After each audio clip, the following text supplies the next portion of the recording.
Ingin membuat blog tapi malas melakukan riset? Atau mengerjakan rangkuman buku namun deadline singkat? Pernahkah kamu berpikir melakukan hal tersebut tanpa mengeluarkan tenaga lebih? Saat ini telah tersaji teknologi bernama AI Unut dapat mewujudkan hal tersebut. Teknologi tersebut merupakan alat bantu untuk manusia mengerjakan pekerjaannya sehari-hari. Tapi, apa sih AI itu? Ayo kita bahas di video ini.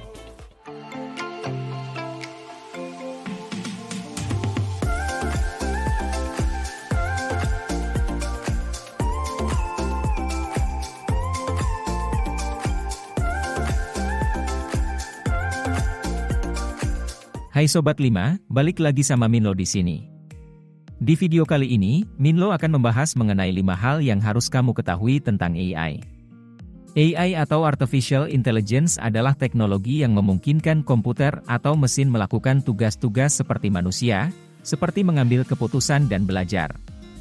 AI dapat dibagi menjadi Narrow AI yang hanya dapat melakukan tugas-tugas tertentu, dan General AI yang mampu melakukan berbagai macam tugas dan belajar secara mandiri.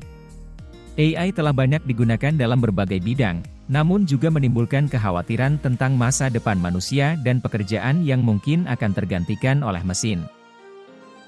Tertarik untuk mendengar penjelasan Minlo? Jangan lupa like, share, dan subscribe ya. Berikut beberapa hal yang harus kamu ketahui tentang AI. Yang pertama yaitu AI melakukan hal yang dianggap tidak mungkin.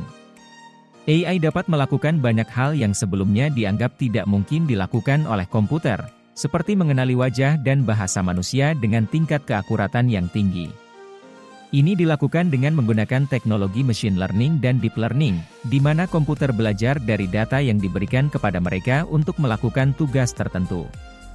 Salah satu contoh perusahaan yang menggunakan AI untuk mengenali wajah adalah Apple, melalui fitur Face ID pada iPhone yang dapat digunakan untuk membuka kunci telepon dengan mengenali wajah pengguna. Yang kedua yaitu AI dapat membantu memecahkan masalah. AI dapat digunakan untuk memecahkan masalah yang rumit dan membantu proses pengambilan keputusan. Misalnya, AI dapat digunakan untuk memprediksi tingkat keberhasilan sebuah usaha atau menemukan pola dalam data yang tidak terlihat oleh manusia. Salah satu contoh penggunaan AI dalam memprediksi keberhasilan usaha adalah dalam bidang periklanan. AI dapat menganalisis data pelanggan yang tersedia, seperti informasi demografis, riwayat pembelian, dan data geografis, untuk memprediksi kemungkinan sukses dari sebuah iklan. Salah satu perusahaan yang menggunakan AI untuk memprediksi keberhasilan suatu proyek adalah ISD.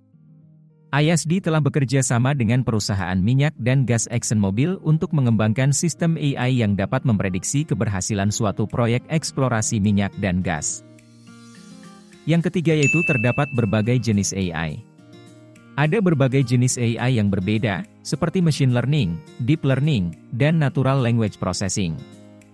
Masing-masing jenis AI ini memiliki kemampuan yang berbeda dan dapat digunakan untuk tujuan yang berbeda.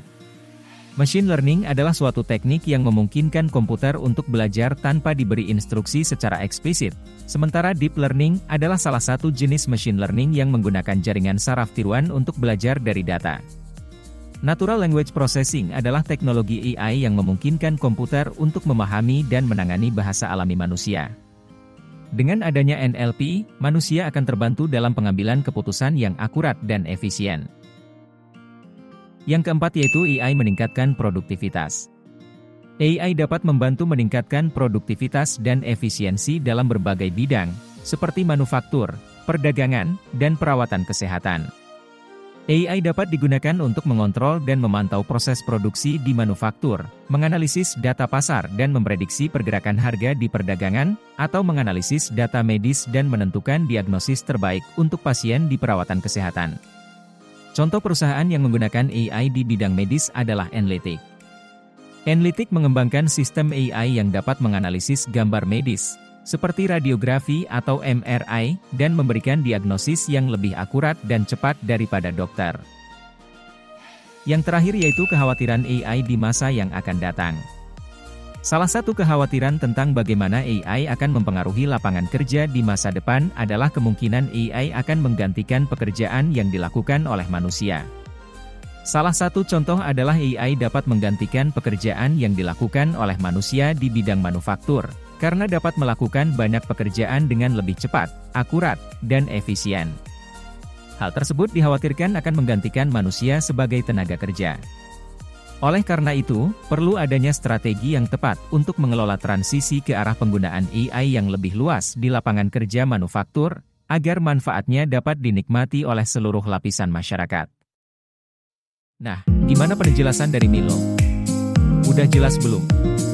Tulis di kolom komentar ya pendapat Sobat 5. Oke, segitu dulu sharing dari Milo kali ini. Jangan lupa cek video Milo yang lain ya. Jika kamu merasa video ini bermanfaat, like, share, subscribe, dan ajak teman kamu ya, biar Milo lebih semangat lagi bikin videonya. See you on the next video.